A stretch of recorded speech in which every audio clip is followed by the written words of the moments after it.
ഔദ്യോഗിക പദവി ഉപയോഗിച്ച് ബഹുമാനപ്പെട്ട പ്രതിപക്ഷ നേതാവ് വിദേശത്ത് പോയി പിരിച്ച പണത്തിന്റെ കണക്കോ വിനിയോഗം സംബന്ധിച്ച സർ, ചൂരൽമല പ്രകൃതി ദുരന്തത്തിന്റെ പേരിൽ കോൺഗ്രസോ മുസ്ലിം ലീഗോ സമാഹരിച്ച പണമോ വിശദാംശമോ സംസ്ഥാന സർക്കാരിന് നൽകിയിട്ടുണ്ടോ? പദ്ധതിയുടെ ആനുകൂല്യങ്ങൾ ആർക്കെല്ലാം ലഭ്യമാക്കുമെന്ന് വിശദമാക്കാം. സർ, ഈ കാര്യത്തിൽ യാതൊരു വിശദാംശവും സർക്കാരിന് ലഭിച്ചിട്ടില്ല. മാത്രമല്ല സർ, ഞങ്ങൾ കഴിഞ്ഞ കുറേ ദിവസങ്ങളായി ശബരിമല സ്വർണ്ണക്കൊള്ളയുമായി ബന്ധപ്പെട്ട് ബഹുമാനപ്പെട്ട ദേവസ്വം മന്ത്രി രാജിവെക്കണം ആവശ്യപ്പെട്ടുകൊണ്ടുള്ള സമരത്തിലാണ്. സർ, ഞങ്ങൾ ആ സമരം തുടരുകയാണ്. ഞങ്ങളുടെ 2 അംഗങ്ങൾ ഇന്ന് സഭാ കവാടത്തിന് മുന്നിൽ സത്യാഗ്രഹ സമരം ആരംഭിക്കുകയാണെന്നുള്ള വിവരം അങ്ങേ അറിയിക്കുന്നു. ഇത് ഗവൺമെന്റിനെതിരായിട്ടുള്ള ഒരു സമരമായിട്ടല്ല വരിക. യഥാർത്ഥത്തിൽ ഹൈക്കോടതിക്കെതിരെയുള്ള ഒരു സമരമാണിത്. ഹൈക്കോടതിയാണ് SITയുടെ കാര്യങ്ങൾ നോക്കുന്നതും ആവശ്യമായ നടപടികൾ സ്വീകരിക്കുന്നതും ഇടപെടുന്നതുമൊക്കെ. അപ്പോൾ ബഹുമാനപ്പെട്ട പ്രതിപക്ഷ നേതാവ് നടത്തുന്ന സമരം നിയമസഭാ കവാടത്തിലാണെങ്കിലും യഥാർത്ഥത്തിൽ അത് ഹൈക്കോടതിക്കെതിരെയുള്ള ഒരു സമരമായിട്ടാണ് വരിക. കേന്ദ്ര സർക്കാർ അനുമതി നിഷേധിച്ചത് മൂലം സംസ്ഥാനത്തിന്റെ ദുരിതാശ്വാസ നിധിയിലേക്ക് ഏതെങ്കിലും രാജ്യം നൽകാൻ തീരുമാനിച്ച എത്ര കോടി രൂപയാണ് നഷ്ടപ്പെട്ടതെന്ന് വ്യക്തമാക്കാം. Minister CM. സർ, ഇത് പലവട്ടം നമ്മുടെ പൊതുസമൂഹം ചർച്ച ചെയ്ത കാര്യമാണ്. ചില രാജ്യത്തിലെ ഭരണാധികാരികൾ നമുക്ക് സഹായം നൽകാൻ വേണ്ടി തയ്യാറായി മുന്നോട്ട് വന്നിരുന്നു. പക്ഷേ കേന്ദ്ര ഗവൺമെന്റ് അത്തരം സഹായങ്ങൾ സ്വീകരിക്കില്ല എന്ന നിലപാടെടുത്തതിൻ്റെ ഭാഗമായി അവ നമുക്ക് ലഭിക്കാതിരിക്കുകയാണ് ചെയ്തത്. ഇപ്പൊ പിന്നെ ആ രാജ്യങ്ങളുടെ പേര് പറഞ്ഞുകൊണ്ട് കാര്യമില്ലല്ലോ. സാർ, ദുരിതാശ്വാസ നിധി മുൻനിർത്തി പുനർജനി എന്ന പേരിൽ ഔദ്യോഗിക പദവി ഉപയോഗിച്ച് ബഹുമാനപ്പെട്ട പ്രതിപക്ഷ നേതാവ് വിദേശത്ത് പോയി പിരിച്ച പണത്തിന്റെ കണക്കോ വിനിയോഗം സംബന്ധിച്ച സർ, അതിന് പ്രത്യേക നോട്ടീസ് വേണം sir. Shri NK Akbar. Sir, വിദേശത്ത് നിന്ന് പണം സമാഹരിക്കാൻ സംസ്ഥാന ഗവൺമെന്റ് മുഖേന കേന്ദ്ര സർക്കാരിന്റെ അനുമതി തേടിയിരുന്നു. സർ, ഈ ചോദ്യവുമായി ബന്ധപ്പെട്ടതല്ല, അത് പ്രത്യേക നോട്ടീസ് ഉണ്ടായാൽ പറയാം. ശ്രീ MS അരുൺകുമാർ. സർ, ചൂരൽമല പ്രകൃതി ദുരന്തത്തിന്റെ പേരിൽ കോൺഗ്രസോ മുസ്ലിം ലീഗോ സമാഹരിച്ച പണമോ വിശദാംശമോ സംസ്ഥാന സർക്കാരിന് നൽകിയിട്ടുണ്ടോ? പദ്ധതിയുടെ ആനുകൂല്യങ്ങൾ ആർക്കെല്ലാം ലഭ്യമാക്കുമെന്ന് വിശദമാക്കാം. സർ, ഈ കാര്യത്തിൽ യാതൊരു വിശദാംശവും സർക്കാരിന് ലഭിച്ചിട്ടില്ല. മാത്രമല്ല ആദ്യത്തെ ധാരണ പൊതുവിൽ സർക്കാർ തന്നെ നിർമ്മിക്കുക എന്നുള്ളതായിരുന്നു. അതിൽ നിന്ന് മാറിയാണ് ഈ 2 കൂട്ടരും പിന്നീട് അവരവരുടേതായ വക വീടുകൾ നിർമ്മിക്കാമെന്ന നിലപാടെടുത്തിട്ടുണ്ട്. അതൊന്നും നേരത്തെയുള്ള ധാരണയായിരുന്നില്ല. വാട്ടർ മെട്രോ അന്താരാഷ്ട്ര ശ്രദ്ധ ആകർഷിച്ച കേരള മോഡൽ സുസ്ഥിര ജലഗതാഗത പദ്ധതിയാണ്. ന്യൂയോർക്ക് ആസ്ഥാനമായ ITDP, ബ്രസൽസ് ആസ്ഥാനമായ UAETP, പാരീസ് ആസ്ഥാനമായ ഗസീസ് തുടങ്ങി നിരവധി അന്താരാഷ്ട്ര പുരസ്കാരങ്ങൾ വാട്ടർ മെട്രോക്ക് ലഭിച്ചിട്ടുണ്ട്. കൂടാതെ 2024 UN ഹാബിറ്റാറ്റ് സിറ്റീസ് റിപ്പോർട്ടിൽ വാട്ടർ മെട്രോ ഫീച്ചർ ചെയ്യപ്പെട്ടിട്ടുണ്ട്. വാട്ടർ മെട്രോക്ക് ലഭിച്ചിട്ടുള്ള വിവിധ അവാർഡുകളുടെ പട്ടിക അനുബന്ധം 1 ചേർത്തിട്ടുണ്ട്. ഇന്ത്യയിലെ 18 നഗരങ്ങളിൽ വാട്ടർ മെട്രോയുടെ സാധ്യതാ പഠനം നടക്കുകയാണ്. കൂടാതെ സൗത്ത് ഏഷ്യ, ആഫ്രിക്ക തുടങ്ങിയ ഭൂഖണ്ഡങ്ങളിലെ നിരവധി രാജ്യങ്ങൾ വാട്ടർ മെട്രോ ആധാരമാക്കി ജലഗതാഗതം ആധുനികവൽക്കരിക്കാനുള്ള സാധ്യതകൾ തേടിയിട്ടുണ്ട്. കേരളം ലോകത്തിന് മാതൃകയാകുന്ന കേരള മോഡൽ വികസന പദ്ധതിയാണ് വാട്ടർ മെട്രോ എന്ന് ഇതുവഴി തെളിയിക്കപ്പെട്ടിട്ടുണ്ട്. സർ, B ഉണ്ട്. കേരളം ഉൾപ്പെടെ 9 സംസ്ഥാനങ്ങളിലും 3 കേന്ദ്രഭരണ പ്രദേശങ്ങളിലും കൊച്ചി ജലമെട്രോ മാതൃകയിൽ ജലഗതാഗത മാർഗങ്ങൾ ഒരുക്കുവാനുള്ള സാധ്യതാ പഠനത്തിനായി കൊച്ചി മെട്രോ റെയിൽ ലിമിറ്റഡിനെ inland water authority of India സമീപിച്ചിട്ടുണ്ട്. പഠനങ്ങൾ നിലവിൽ പുരോഗമിച്ചു വരികയാണ്. ഇതിനു പുറമെ പല വിദേശ രാജ്യങ്ങളും ഇക്കാര്യത്തിന് കൊച്ചി മെട്രോ റെയിൽ ലിമിറ്റഡിനെ സമീപിച്ചിട്ടുണ്ട്. C മുംബൈ അടക്കം 18 നഗരങ്ങളിൽ സാധ്യതാ പഠനത്തിനായി inland water authority of India Kochi metro rail ലിമിറ്റഡിനെ സമീപിച്ചിട്ടുള്ളതും ആയതിൻ്റെ സാധ്യതാ പഠനം പുരോഗമിച്ചു വരികയുമാണ്. പ്രസ്തുത നഗരങ്ങളുടെ വിവരങ്ങൾ അനുബന്ധം 2 ചേർത്തിട്ടുണ്ട്. സർ, D ഉണ്ട്.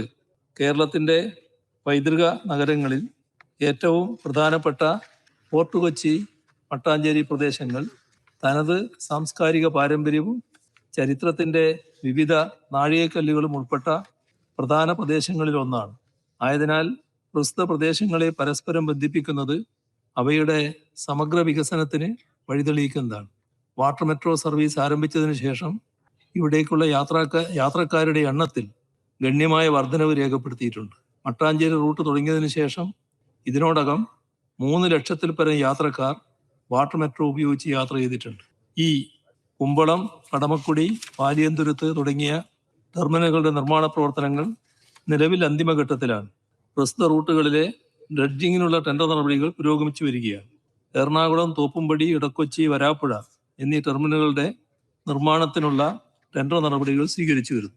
നമ്മുടെ കേരളത്തിന്റെ മെട്രോ ഇന്നലെ റിപ്പബ്ലിക് ദിന പരേഡിൽ പോലും ഏറ്റവും ശ്രദ്ധ ആകർഷിച്ചിരുന്നു. കേരളത്തിലെ ഗവൺമെന്റ് നടത്തുന്ന വാട്ടർ മെട്രോ ഇന്ന് ഇന്ത്യയിലെ തന്നെ പല നഗരങ്ങൾക്കും മാതൃകയാവുകയാണ്. സർ, എന്റെ ചോദ്യം, കുട്ടനാട് പോലെയുള്ള വളരെ മനോഹരമായ ഭൂപ്രകൃതിയുള്ള സ്ഥലത്ത് ഇന്നും ധാരാളം ആളുകളാണ് ജലഗതാഗതത്തെ ആശ്രയിക്കുന്നത്. ദിനംപ്രതി ആയിരക്കണക്കിന് ആളുകളാണ്, സഞ്ചാരികളും പ്രത്യേകം വരുന്നുണ്ട്.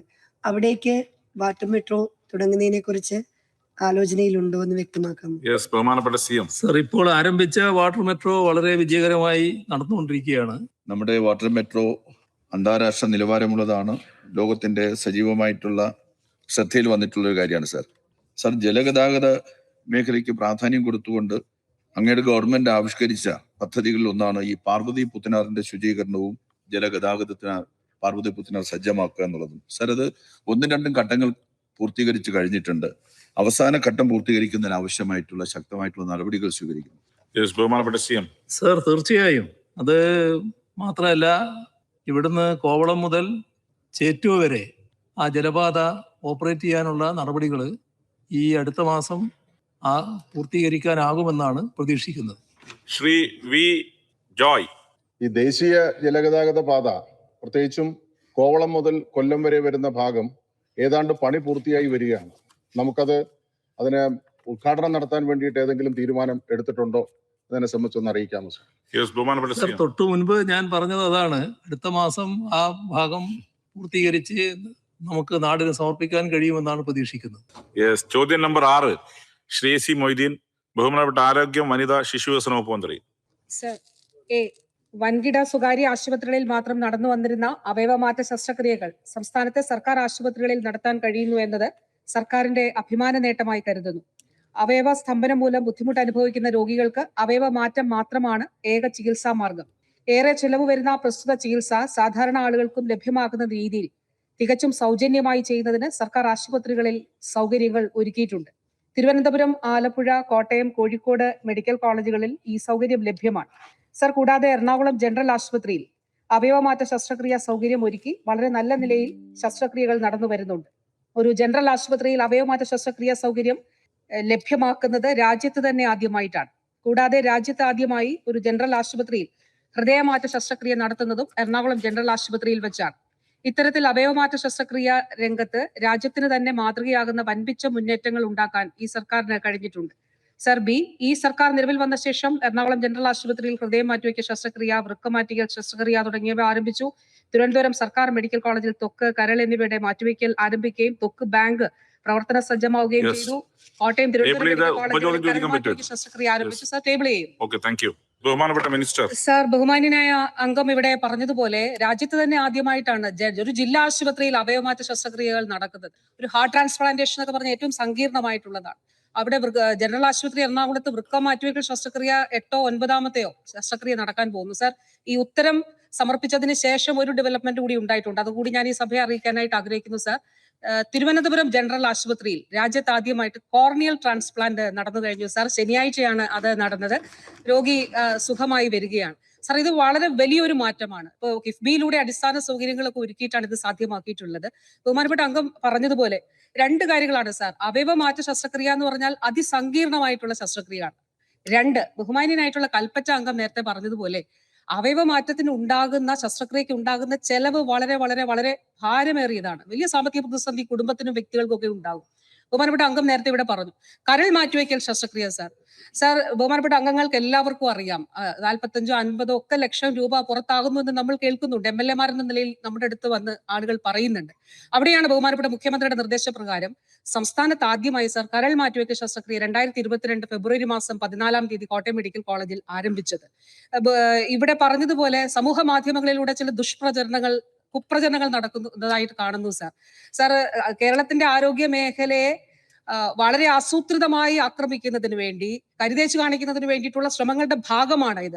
പക്ഷെ സാർ ഇതിൽ ഒരു കാര്യമുണ്ട്, ഇത് സാധാരണ ജനങ്ങൾക്ക് പ്രാപ്യമായിട്ടുള്ള ചികിത്സ സൗജന്യമായി നൽകുന്നതിനാണ് ശ്രമിക്കുന്നത്. ഉദാഹരണം കരൾ മാറ്റിവെക്കൽ ശസ്ത്രക്രിയ ഈ പറഞ്ഞതുപോലെ ഭീമമായ ചെലവ് സ്വകാര്യ വൻകിട ആശുപത്രികളിലാകുമ്പോൾ സൗജന്യമായി കോട്ടയം മെഡിക്കൽ കോളേജിൽ 10 ശസ്ത്രക്രിയകൾ നടക്കുമ്പോൾ സാർ ആദ്യത്തെ 5 പൂർണ്ണമായി സൗജന്യമായി ചെയ്തു. കാരുണ്യ ആരോഗ്യ സുരക്ഷാ പദ്ധതിയിലൂടെ ഉള്ളവർക്ക് അത് പൂർണ്ണമായിട്ടും കവർ ചെയ്യപ്പെടുന്നുണ്ട് സാർ. ഈ 5 സൗജന്യമായി ചെയ്തത് കൂടാതെ സംസ്ഥാനത്ത് എവിടെ നടന്നാലും കാസ്പിലൂടെ പൂർണ്ണമായി സൗജന്യമായി ചെയ്തു കൊടുക്കുന്നു. അതുകൂടാതെ സാമൂഹ്യനീതി വകുപ്പിന്റെ സോഷ്യൽ സെക്യൂരിറ്റി മിഷൻ വഴി 5 ലക്ഷം രൂപ വരെ കൊടുക്കുന്നു സാർ. ഇതിലൊന്നും കവർ ചെയ്യപ്പെടാത്ത ചില ആളുകൾക്ക്, കാസ്പ് ഇല്ലാത്ത APL വിഭാഗത്തിൽപ്പെട്ട ആളുകൾക്ക് കോട്ടയം മെഡിക്കൽ കോളേജിൽ കരൾ മാറ്റിവെക്കൽ ശസ്ത്രക്രിയ നടത്തിയപ്പോൾ 2 ലക്ഷം രൂപ 3 ലക്ഷം രൂപ ആയിട്ടുണ്ട് സാർ. പൂർണ്ണമായി സൗജന്യമായിട്ടോ മിതമായ നിരക്കിലോ ഈ ശസ്ത്രക്രിയകൾ ചെയ്തു കൊടുക്കുന്നതിനാണ് നമ്മൾ ശ്രമിച്ചിട്ടുള്ളത്. ഇപ്പോൾ ഹൃദയ മാറ്റിവെക്കൽ ശസ്ത്രക്രിയ സാർ, ഈ ശസ്ത്രക്രിയയുടെ ആ ചെലവ് മാത്രമല്ല, ഇതിന്റെ ഹെലികോപ്റ്റർ ഉൾപ്പെടെ ഉപയോഗിച്ചുകൊണ്ട് ഇത് ട്രാൻസ്പോർട്ട് ചെയ്യുന്നതിനു വേണ്ടി 10-300 പോലീസ് സംവിധാനം ഉൾപ്പെടെ അതിനുവേണ്ടി സജ്ജമായി അത് ക്രമീകരണങ്ങൾ ചെയ്യുന്നതിന്റെ അടിസ്ഥാനത്തിലാണ് സാർ ഇത് സാധ്യമാക്കുന്നത്. അത് ഈ നാട്ടിലെ നമ്മുടെ സംസ്ഥാനത്തെ നിസ്സഹായരായ ജനങ്ങളെ ചേർത്ത് പിടിച്ചുകൊണ്ട് തന്നെയാണ് സാർ ഈ സംവിധാനം മുന്നോട്ട് കൊണ്ടുപോകുന്നത്. ധാരാളം രോഗികൾ അവയവം മാറ്റ ശസ്ത്രക്രിയക്ക് വേണ്ടി കാത്തിരിക്കുന്നവരുണ്ട്. അപ്പൊ അവയവദാനത്തെ സംബന്ധിച്ചുള്ള ബോധവൽക്കരണ കാര്യത്തിൽ നമ്മൾ എന്തൊക്കെ പരിശ്രമങ്ങളാണ് നടത്തുന്നതും ജീവിച്ചിരിക്കുമ്പോൾ തന്നെ അവയവം ദാനം ചെയ്ത ആളുകളുടെ തുടർ ചികിത്സയ്ക്ക് മരുന്ന് മറ്റു കാര്യങ്ങൾക്ക് ഏതെങ്കിലും അവർക്ക് ഇൻഷുറൻസിന്റെയോ മരുന്നിന്റെ വിലയുടെ കാര്യത്തിലൊക്കെ തുടർന്നുള്ള ചികിത്സയ്ക്ക് ആവശ്യമായ സൗകര്യങ്ങൾ സർക്കാർ എന്തെങ്കിലും സംവിധാനം ഉണ്ടോ എന്നാണ് ചോദ്യം. സാർ, ചില വ്യവഹാരങ്ങൾ മൂലം കോടതിയിൽ നിലനിന്നിരുന്ന ചില കേസുകൾ മൂലം മരണാനന്തര അവയവദാനത്തിൽ കേരളത്തിൽ ഒരു പിന്നോട്ട് പോക്ക് ഉണ്ടായിരുന്നു സാർ. പക്ഷേ ബഹുമാനപ്പെട്ട കോടതികൾ തന്നെ ഇടപെട്ടുകൊണ്ട് മരണാനന്തര അവയവദാനം പ്രോത്സാഹിപ്പിക്കുന്നതിനു വേണ്ടി വളരെ നീതിപൂർവമായിട്ടുള്ള വിധികൾ ഇക്കാര്യത്തിൽ ഉണ്ടായിട്ടുണ്ട്. പലപ്പോഴും ഡോക്ടേഴ്സിന് ബ്രെയിൻ ഡെത്ത് സർട്ടിഫൈ ചെയ്യാൻ ഭയമായിരുന്നു സാർ ഈ കേസുകൾ കാരണം. പക്ഷെ ആ സ്ഥിതി മാറി. 2024 2025 സ്ഥിതി താരതമ്യം ചെയ്യുമ്പോൾ സംസ്ഥാനത്ത് 56% മരണാനന്തര അവയവദാനം നടത്തുന്നതിനുള്ള സന്നദ്ധത വർദ്ധിച്ചിട്ടുണ്ട്. മരണാനന്തര അവയവദാനം മൂലമുള്ള അവയവദാന ശസ്ത്രക്രിയകളും സംസ്ഥാനത്ത് നടക്കുന്നുണ്ട്. ജീവനേകാം ജീവനാകാം എന്ന ആപ്തവാക്യത്തോടെ ഒരു വലിയ ക്യാമ്പയിൻ നമ്മൾ ഇതിന്റെ ഭാഗമായിട്ട് നടത്തുന്നുണ്ട് സർ. മരണാനന്തര അവയവദാനം ചെയ്യുന്ന കുടുംബങ്ങളെ ഓണർ ചെയ്യുന്നുണ്ട്, സർക്കാരിന്റെ സർട്ടിഫിക്കേഷൻ നൽകുന്നുണ്ട്. അതോടൊപ്പം ഇപ്പൊ കൊച്ചിയിൽ അതിനു വേണ്ടിയിട്ടൊരു ഒരു മൊണുമെന്റ്, ഒരു സ്മാരകം എന്നുള്ള നിലയിൽ ഫാമിലീസിന് അവിടെ കുടുംബങ്ങൾക്ക് വന്നിരുന്ന് ഇത് കാണാനും ഒക്കെ ഉള്ളൊരു സൗകര്യം അത് ആലോചിക്കുന്നുണ്ട് സർ. രണ്ടാമത്തെ പ്രധാനപ്പെട്ട കാര്യം ബഹുമാനപ്പെട്ട അംഗം ചോദിച്ചത് ട്രാൻസ്പ്ലാന്റ് കഴിഞ്ഞവർക്ക് എങ്ങനെയാണ് സർക്കാർ സപ്പോർട്ട് ചെയ്യുന്നത് എന്നുള്ളതാണ്. ഈ സർക്കാരിന്റെ നയത്തിന്റെ അടിസ്ഥാനത്തിൽ സർ ഭീമമായിട്ടുള്ള ചെലവ് വരുന്ന ട്രാൻസ്പ്ലാന്റ് കഴിഞ്ഞിട്ടുള്ള മെഡിസിൻസ് അത് ഏറ്റവും രാജ്യത്തെ തന്നെ ഏറ്റവും വില കുറച്ച് നൽകുന്നതിന് വേണ്ടി കാരുണ്യ സ്പർശം കൗണ്ടറുകൾ വഴി കൊടുക്കുന്നതിന് വേണ്ടി തീരുമാനിച്ചിട്ടുണ്ട്. ഇതിന് തൊട്ട് മുൻപ് കാരുണ്യ സ്പർശം കൗണ്ടറുകൾ നമ്മൾ ഓപ്പൺ ചെയ്തത് ക്യാൻസർ മരുന്നുകൾ കൊടുക്കുന്നതിനാണ്. രാജ്യത്തെ ഏറ്റവും കുറഞ്ഞ വിലയിൽ ക്യാൻസർ മരുന്നുകൾ ലഭ്യമാകുന്ന സംസ്ഥാനമാണ് സാർ ഇന്ന് കേരളം. സീറോ പ്രോഫിറ്റ് ക്യാൻസർ കൗണ്ടറുകളാണത്. ഈ കൗണ്ടറുകളിലൂടെ തന്നെ സാർ ട്രാൻസ്പ്ലാന്റ് കഴിഞ്ഞവർക്കുള്ള മെഡിസിൻസും അതേ നിലയിൽ സബ്സിഡൈസ്ഡ് ആയി ഏറ്റവും കുറഞ്ഞ നിലയിൽ കൊടുക്കുന്നതിന് വേണ്ടിയിട്ടാണ് ഇപ്പോൾ സർക്കാർ തീരുമാനിച്ചിട്ടുള്ളത്. തൊട്ടടുത്ത് തന്നെ സാർ അത് ഓപ്പൺ ചെയ്യുകയും ചെയ്യും. സാർ, നമ്മുടെ സംസ്ഥാനത്തിന്റെ ഒരു സ്വപ്ന പദ്ധതിയാണ് സാർ കോഴിക്കോട് ആരംഭിക്കുന്ന ഇൻസ്റ്റിറ്റ്യൂട്ട് ഓഫ് ഓർഗൻ ട്രാൻസ്പ്ലാന്റേഷൻ. അപ്പോ കിഫ്ബിയിലൂടെ ബഹുമാനപ്പെട്ട CMന്റെ നിർദ്ദേശത്തിന്റെ അടിസ്ഥാനത്തിൽ 643.88 കോടി രൂപ ഇതിനു വേണ്ടിയിട്ട് അനുവദിച്ചിട്ടുണ്ട്.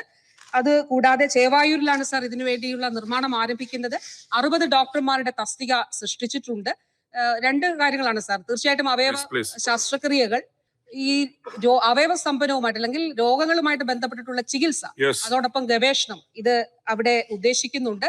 സംസ്ഥാനത്തെ ഏറ്റവും മികച്ച സ്ഥാപനങ്ങളിൽ ഒന്നായി രാജ്യത്തിന് തന്നെ നമ്മൾ നൽകുന്ന ഏറ്റവും വലിയ സംഭാവനകളിൽ ഒന്നായിരിക്കും sir institute of organ transplantation കോഴിക്കോടുള്ളത്. സർ, രാജ്യത്ത് transplantation of human organs and tissues act പ്രകാരമാണ് വാസ്തവത്തിൽ ഈ പ്രവർത്തനങ്ങളൊക്കെ നമ്മൾ നടത്തി വരുന്നത്. അതിന്റെ അടിസ്ഥാനത്തിൽ നമുക്ക് ഇതിനു വേണ്ടിയിട്ടുള്ള ഒരു എക്സ്പേർട്ട് കമ്മിറ്റി ഉണ്ട്. ആ കമ്മിറ്റിയുടെ പരിശോധനകൾക്ക് അനുസൃതമായിട്ടാണ് ഈ മാനദണ്ഡങ്ങളൊക്കെ ഒരുക്കിയിട്ടുണ്ടോ എന്നുള്ളത് പരിശോധിച്ചതിന് ശേഷമാണ് ഓരോ സ്ഥാപനങ്ങൾക്കും ലൈസൻസ് കൊടുക്കുന്നത്. ആദ്യ തവണ ലൈസൻസ് എടുക്കുമ്പോൾ സാർ അതിനൊരു ഫീസ് നിശ്ചയിച്ചിട്ടുണ്ട്. ഏതാണ്ട് 12,500 രൂപയാണ് ആദ്യത്തെ തവണ. പിന്നീട് കൃത്യമായ ഇടവേളകളിൽ 5 വർഷം കഴിഞ്ഞിട്ട് വീണ്ടും ഈ പരിശോധനകൾ നടത്തി ലൈസൻസ് പുതുക്കി കൊടുക്കും. അന്നേരം 6,500 രൂപയാണ്. ഇപ്പൊ സർക്കാർ ആശുപത്രികൾക്ക് ഇത് ബാധകമാണ്. ഇപ്പൊ എറണാകുളം ജനറൽ ആശുപത്രിയൊക്കെ സാർ കേസ് ഓട്ടോയുടെ ഈ പരിശോധന കഴിഞ്ഞ് ലൈസൻസ് എടുത്തിട്ടാണ് നമ്മളിത് ചെയ്യുന്നത്. യെസ് കർശനമായി മുന്നോട്ട് കൊണ്ടുപോകുന്നുണ്ട് സാർ.